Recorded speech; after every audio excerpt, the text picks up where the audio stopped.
River and women আমাৰ এই ডিব্ৰুগড়ত এই নতুনকৈ গঠন কৰিবলৈ লৈছোঁ আৰু আমাক আজি নদী দিৱস আৰু জুবিন দাৰ শ্ৰদ্ধাঞ্জলি জনাই আমি আজি এই নদী দিৱস আমাৰ নদী আৰু নাৰী গঠন কৰিবলৈ গৈছোঁ। ইয়াতে আমাৰ বিশিষ্ট অতিথিসকলকো মাতা হৈছে, গণ্যমান্য ব্যক্তিসকলক, কৰবী ডেকা হাজৰিকা বাইদেউ, মেৰাজ ৱাচিকুৰ ৰেহমান, তাৰপিছত আৰু আমাৰ Shashikanta sir, doctor Shashikanta sir, বহুতো গণ্যমান্য, মই নামখিনি কোৱা নাই।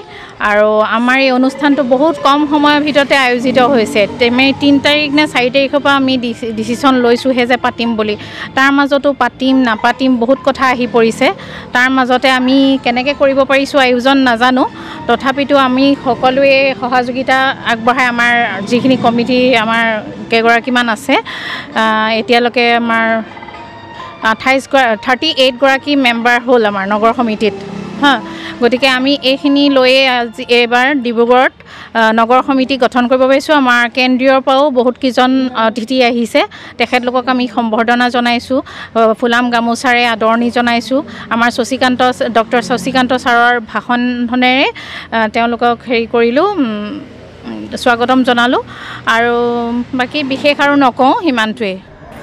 নদী আৰু নাৰী এক কাব্যিক বৌদ্ধিক সাংস্কৃতিক অনুষ্ঠান নগৰ সমিতিখন মুকলি কৰা হয় আৰু খুব সুন্দৰভাৱে ইয়াত মেঘালয়ৰ পৰা কাৰ্বি আংলং শদিয়ালৈকে বিভিন্ন ঠাইৰ পৰা নদী আৰু নাৰীৰ বিভিন্ন সন্মানীয় বিষয়ববীয়াসকল আহিছে আৰু এটা সুন্দৰ পৰিৱেশ সৃষ্টি হৈছে। আৰু নদী আৰু নাৰীৰ মূল যিটো উদ্দেশ্য হ'ল যে নাৰীও এখন সমাজৰ, এখন দেশৰ বা ভাষা সাহিত্যৰ খেতিৰ পূৰ্বৰ এটা শক্তি, নাৰীও তেনেকুৱা সৃষ্টিশীল বা সৃষ্টিকৰ্তাৰ এটা শক্তি।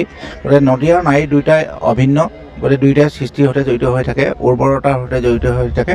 গতিকে এনেকুৱা এটা অনুষ্ঠানৰ এটা শাখা কানৈ মহাবিদ্যালয়ত মুকলি হোৱাৰ কাৰণে মই আমাৰ যিসকল উদ্যোক্তা, বিশেষকৈ ৰোনাল্ডো টাইডকে ধৰি যিসকল বিষয়ববীয়াসকলকে ধন্যবাদ জ্ঞাপন কৰিছোঁ। তেওঁলোকে ইয়াত এটা পৰিৱেশ সৃষ্টি কৰিছে। সাহিত্যৰ যোগেদি আমাৰ সমাজখন সুন্দৰ কৰিব পাৰি, কবিতাৰ যোগেদি, নাটকৰ যোগেদি।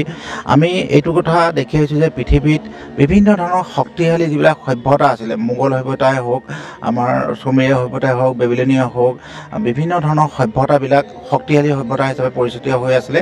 কিন্তু সেইবিলাকে বা সেইসকলে যেতিয়া ভাষা, সাহিত্য, সংস্কৃতি, কবিতা, নাটকক অৱজ্ঞা কৰিবলৈ ধৰিলে, তেতিয়াই সেই সভ্যতাবিলাক নোহোৱা হৈ গ'ল, নিশেষ হৈ গ'ল, সেই জনগোষ্ঠীবিলাক, জাতিবিলাক নোহোৱা হৈ গ'ল।